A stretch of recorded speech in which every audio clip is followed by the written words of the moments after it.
Hi everyone, Reese here, and welcome back to ctrl-alt-rees, and more specifically my October 2020 projects and pickups video. And if you're not familiar with the format of these videos, it's just a very informal monthly update that I put out that just covers stuff that I've acquired for the channel, stuff that I've picked up, bought, or even been given for my personal collection, and just a bit of background information on some of the projects that I've been working on. So in this video I have a very rare Atari prototype which I'd love to show to you.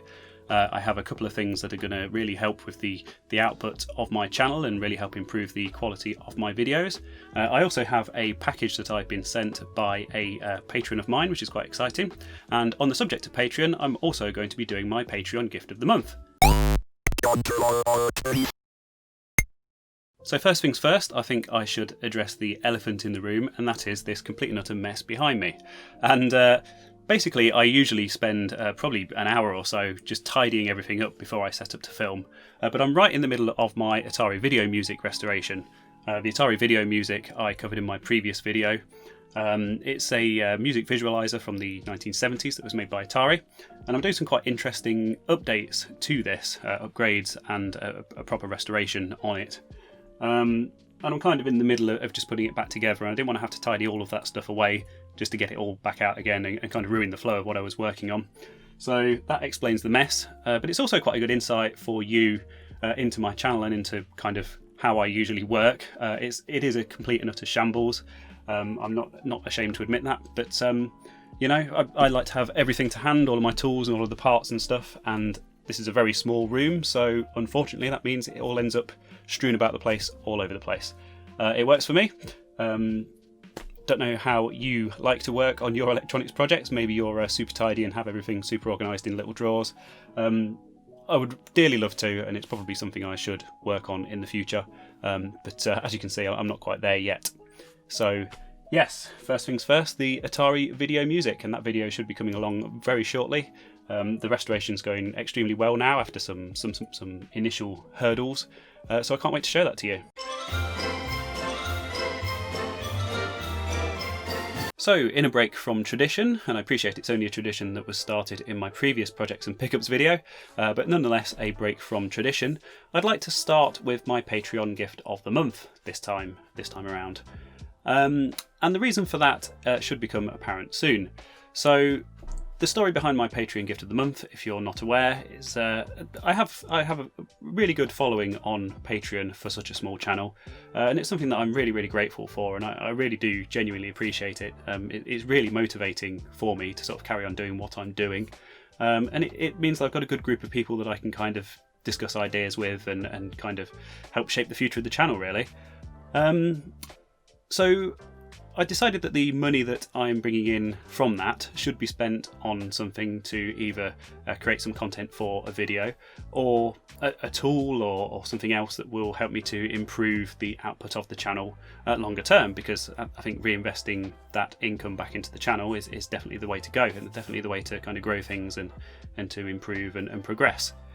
So I ask my patrons every month for suggestions, and I've had some really good ones this month.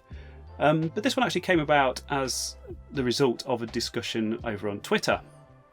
And the person that suggested this is Dana, who's been following me for a very long time.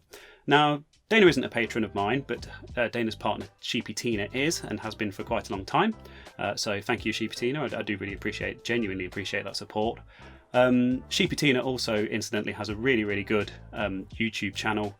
Covers games, particularly like puzzle games, Japanese games, some quite obscure stuff, and it's really in-depth documentary type videos as well. So really good viewing. I'll put a link to the channel up above and down in the description as always. I would highly recommend checking that out. So yeah, thank you Sheepy Tina, and thank you to Dana for starting me off down a path of improving my lighting for my channel. And that's essentially the theme of the gift of the month for this month. So Dana recommended something called an egg crate, which is a type of diffuser that's used in photography and video studios. I didn't buy an egg crate. I think the thing that I bought is probably more of a benefit for now, but it is something that I'm, diffusers and reflectors and all that kind of stuff are stuff that I'm going to be looking at in the future, definitely. But for now, I thought it was probably better to invest the money in this. And this is an LED panel light, and I already have two of this exact same model. I'm using them to illuminate this video as we speak. And this was around £40, so yeah, pretty much covered by my Patreon income for this month. And I've already used this in one video, in my Atari Sparrow video. And I have to say I was really pleased with how this shot turned out and just how even the lighting was. I set one of the lights up pointing at the ceiling just as kind of a fill, and then used the other two, but I could turn the brightness down on them, which helped reduce reflections and stuff. And I'm by no means a professional. I've had no kind of formal training in video making or photography or anything like that. But it's definitely a step in the right direction, I feel, and I think it's already already started paying off, in the quality of the output. So I'm going to unbox this light and show this to you. This is I'm not sponsored by these people or anything. Relino. Bought this on Amazon. But I just really love the kind of the form factor of these. So in the box, you get the instructions, of course. There's a swivel head type thing, which I don't use. There's also a charger. And I say charger rather than a power adapter because, just knock the tripod there, because these have a built-in lithium rechargeable battery. So these are the lights that I use for my channel. So they have a LCD display on the back, which just shows the battery level and the colour temperature. And on that note, the colour temperature is adjustable, so you can have a nice yellow, nice soft yellow daylight kind of tone, all the way through to a kind of very cold white tone, which is great for illuminating things. And the brightness is also adjustable. And the cool thing about these is that they have a tripod mount in the bottom. So what I do is I have these Gorilla Pods, and I just screw that into the bottom there. And then these are absolutely fantastic little tripods. You can use it as a tripod, just stand it up. So I quite often set it up in the corner like that when I'm soldering, and when I have my tripod set up pointing downwards for recording overhead shots and that kind of thing. As you can see, it's wonderfully illuminated the mess behind me even better, but I will move that so it's not pointing at the camera. The Gorilla Pods incidentally also bend, so you can wrap them around stuff like that, and in this room particularly means I can hang my lights from my shelving and from my curtain pole at the back there, which is incredibly handy, and they'll run for a good few hours on the built-in rechargeable batteries. I also use these for things like DIY and for hunting for stuff up in the loft, just because I can just plonk one down and it's a really excellent and useful and bright source of light. So I will pop this out of the way just at the top there, I think. So like I mentioned, these videos are very informal, of course, but for my bigger productions, having 3 of these lights is going to be incredibly useful to me. So I just want to thank my patrons once again for your support. It kind of makes stuff like this possible. And thank you to Dana and Sheepatina for the suggestion, or for at least leading me down the path that led me to get this light. So very useful piece of kit, thank you very much. Just quickly, while we're on the subject of equipment for the channel, another thing I picked up this month was this USB microscope. This is a very useful piece of kit, just plugs straight into the computer. It's compatible with Android as well, basically recognised as a webcam. Really easy thing to use, really good picture quality from that. I have put out a video review of this microscope, which I will link to up above and down in the description. So if you're interested in that, check it out. But yes, something that I'm going to be using going forwards for my electronics work, and for some extra interesting shots for my videos. Speaking of which, I actually already used that microscope in a video which has actually caused a bit of controversy, and that video was all about the Atari Sparrow motherboard. So the Atari Sparrow was the prototype for the Falcon 30, which is the computer that replaced the Atari ST. And this is an incredibly rare prototype, which was rescued from Atari's headquarters. There's 21 of these known to exist, I don't want to go into too much detail about this here because I have put out a whole dedicated video to it, which I will link to in the usual places. But if that's of interest, there is a current ongoing debate as to whether I should restore this or whether I should frame it and kind of preserve it as is, as a museum piece, so it can tell its story like that. So go and check out that video, and I'd love to know what your opinions are on that. Currently I think the votes are split pretty much straight down the middle, 50-50 for restore or preserve. If you have seen that video already and you are familiar with with my Sparrow here, you'll probably notice that I fitted a RAM expansion and a CPU.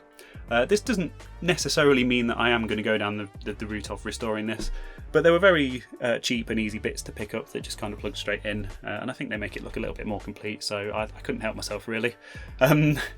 So yeah, check that video out. I'll link to it, like I said, up above and down below, and let me know what you think on that one. So while we're on the subject of the Atari and the ST, if you're a long-term follower of this channel, you'll know that I have quite a big collection of Atari stuff, particularly Atari ST stuff, and that leads me quite nicely into my next pickup, which is this. It's quite a tatty box, but it's an Atari SX212 modem, as you can see. This is a 1200 baud modem from 1987, believe it or not. So I very first went online in 1995, back on Windows 3.1 with a 28k modem. I still have my modem. I have it as a wall ornament here as part of my set. That is the original modem that I very first went online with as a kid. But yeah, a full 8 years before that, this thing was released, and people were using them with their Atari STs and also with their Atari 8-bit computers and even IBM PCs. I mean, this is just a standard RS-232 modem, Hayes compatible, which I gather was a big selling point back in the day. Easy connection to RS-232 or Atari SIO computer ports, SIO of course being the proprietary expansion connector on the Atari 8-bit computers. Yeah, multiple transmission speeds, 73 to 300 baud or 1200 baud, touch tone and pulse dialing, full or half duplex built-in speaker. As you can see, the box is a little bit tatty. I do like to have stuff that's boxed. It's probably not quite as nice condition as I would have liked, but to be honest, it was very cheap. It popped up on eBay and I spotted it pretty much as soon as it went on, and I bought it, and just something nice to have for the collection. And even though the box is tatty, it is complete with the power supply and the modem itself is actually in quite nice cosmetic condition. Also has a giant, possibly the biggest packet of silica gel I've ever seen. So yeah, here's the modem itself. It's quite nice cosmetic condition, like I said. It has the RS-232, the 25-pin serial connector, and the SIO connector on the back. And yeah, you know, people back in 1987 were using their Ataris to connect to BBSs and that kind of thing with this, and it's kind of quite mind-blowing to me. I mean, I was born in 84, so I would have been 3 years old at the time, and you know, perhaps when I was a little bit older, I remember reading about these kind of things that you could dial into and connecting computers to each other and transferring files across phone lines and all that kind of stuff, and it was a really revolutionary kind of idea at the time, and now of course we completely take it for granted. So yeah, and anyway, before I waffle too much, just a really nice matching accessory for my Atari ST setup, which isn't here because I've put it all in the bedroom out of the way for now. But yeah, just another nice thing to go with my printer and my Atari ST and the hand scanner and all the other bits and bobs that I have. Cool bit of kit. So from something old to something new now, and that new thing comes in the form of a book. So this is The Games That Weren't by Bitmap Books. Bought this with my very own money. This wasn't given to me to pimp out, or you know, I'm not getting paid for this. I actually collect these Bitmap books. I think they're absolutely fantastic. As you can see, this one's got some scratches and stuff on it already because I do genuinely read these rather than just stick them up on a shelf as part of a collection. It seems a bit crazy to me that you would buy something like this and not enjoy it.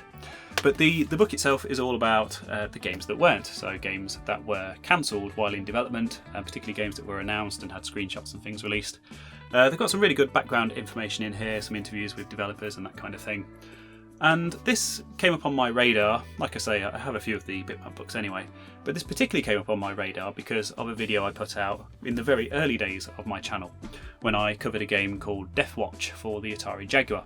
And Death Watch is actually featured in this book, and it has some never before seen artwork and concept art and screenshots and that kind of stuff. And some background information from one of the developers involved, or from one or two of the developers involved with the game.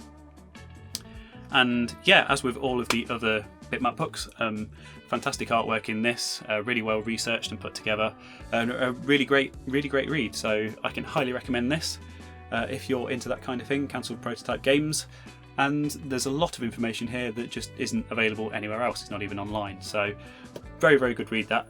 Really pleased with that. So just a very quick one next. I bought this very inexpensive VGA Distribution Amplifier on eBay. It just powered over USB. And the reason I bought this is because I've been capturing some stuff from my IBM PCs and from my 486. And the capture footage is always very dark and a bit, the signal's a bit weak because I was using a passive splitter. So I will actually play on the computer using the monitor and split that signal off to my USB capture device. And yeah, the distribution amplifier just helps to boost that signal. It means I've got a nice, crisp, clean signal on the monitor and coming through to the capture device as well. Very cheap bit of kit, but I think it's absolutely essential for anyone capturing VGA video from an old computer. I'm going to put together a video all about my capture setup in the near future, because it's something I've put a huge amount of research into, and I've got a couple of bits of specialist kit that I just want to explain how they work and how I connect it all up.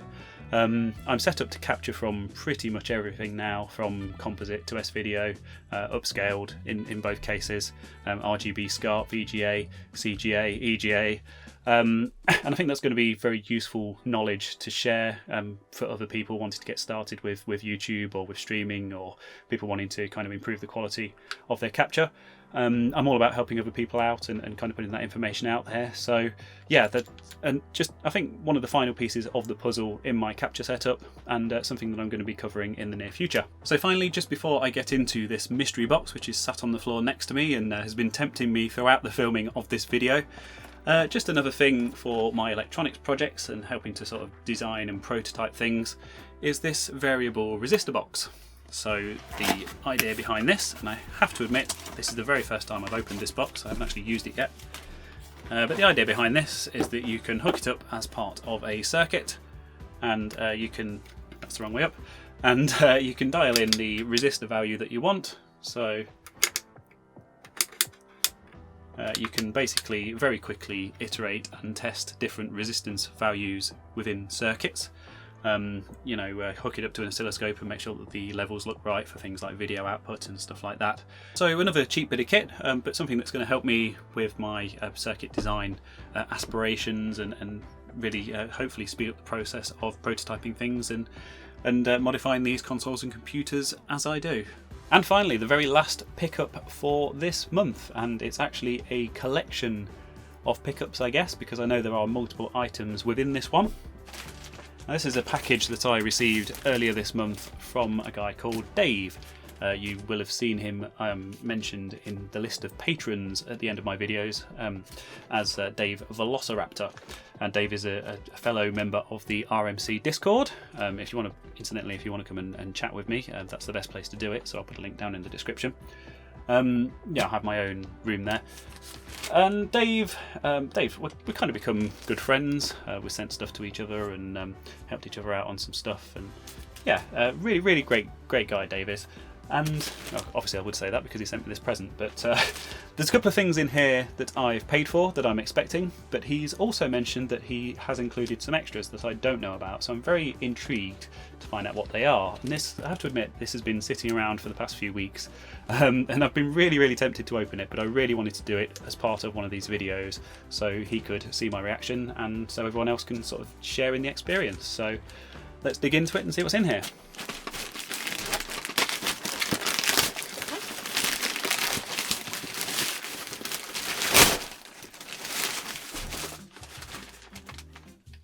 So just make sure there's no Oh yeah. What's this? Oh, it's just a packing note. Okay, packing note in the bag. This does have Dave's address on it, so I will try to. Don't want to show that to anyone. Let's just rip this off, and there's also someone else's address on there. Looks like this is a package that Dave has been sent from someone, possibly an eBay purchase, if I know Dave. He's a big fan of eBay, like myself. So just take that address label off as well. Not sure who that is, but I'm sure they don't want their address broadcast all over the internet. So let's see what's in here. So for thanks, Dave. Licky Licks, cat treats. Wow. So I have two cats, Jasper and Tiff. Dave is also a cat lover himself. He has his black cat Johnny. So yeah, thank you very much, Dave. We used to actually have a black cat called Jack, who was a really massive fan of these. So that's quite that's quite touching actually. That's really nice. So yeah, thank you. Not expecting that at all. Anyway, so one thing that I mentioned. Oh, there is all sorts of stuff in here. Well, this is good. One thing that I mentioned in one of my previous projects and pickups videos was that I'd bought a few of these Hit Squad games for the Atari ST. So these games were kind of my childhood, really. We used to go down to Toys R Us, and my dad used to let me buy. Used to give me a bit of a budget to buy, a couple of these every so often. So they were budget releases, and they were released sort of after the games were big. But yeah, these boxes, pretty much summed up my childhood on the Atari ST, and Dave had a couple spare. These are basically the things in this package that I did pay for. Everything else. Well, there is one other thing actually that I did pay Dave for. Everything else is just a very kind gift from him. So the games that we have here are Rainbow Islands, of course, the sequel to Bubble Bobble, one of my favourite games of all time. Castle Master, which looks like some kind of 3D adventure game similar to Dungeon Master, is it? That's interesting. I definitely need to check that one out. It's not one I've heard of. Yeah, so thanks, Dave. And of course, Prince of Persia, and which is a game which hopefully needs no introduction. So yeah, thanks for sending those over to me. That's very good of you. And the other game, yes, this is the other one that I paid for. Is it? No, it's not. The other game that I paid for Dave for was Lombard RAC Rally, childhood favourite of mine. This was one that I actually had the Hit Squad release of, but this is the proper big box, or certainly big box by Atari ST standards, version of that. Really great racing game on the Atari ST. Yeah, wow. So yeah, rally game. Yeah, fantastic. Thank you. Just see what else we have in here. So I guess these are the freebies that he mentioned. So there is Pinball Magic, another game I haven't heard of. Oh, that's cool. That's like a top-down pinball game. Definitely going to check that one out. Thank you very much. That's very cool. Trivia Challenge 1. Which member of the British royal family had 11 fingers? Okay. Copyright 1986. Well, I guess I'll need to load this one up to find out. Yeah. And Operation Wolf. Oh, classic. It's an absolutely fantastic arcade game, Operation Wolf, and a great port on the Atari ST as well. Another game that I had back when I was a kid, but I haven't even seen this proper big box version. So yes, very gratefully received, and they will be enjoyed and take pride of place in my collection. So there's something else in here. Oh yes.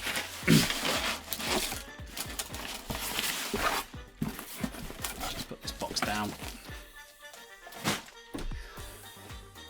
This is the RMC charity calendar for this year, which of course was sold last year. And Neil from RMC puts out a charity calendar every year. I think this was the first one, and this year's is the second one, with pictures of people's computer collections and things in. Oh, nice picture of the links there. And he's just released this year's. This isn't some kind of clever setup to advertise that. It's just genuinely something that Dave put in the box for me. So, but very fortunate that it has arrived when it has, because, like I say, this year's has just gone on sale. So I guess I'll put a link to that down in the description if you want to buy one. Support charity and get some fantastic pictures of some retro computers and consoles on your wall. So, what could be better? And that brings us to the end of the October 2020 projects and pickups video. So thank you everyone who has sent stuff to me. Thank you to Dana and Sheepatina for the suggestion of the extra light in a kind of roundabout kind of way. Really big thanks to Dave. I'm sure the cats would definitely appreciate their treats.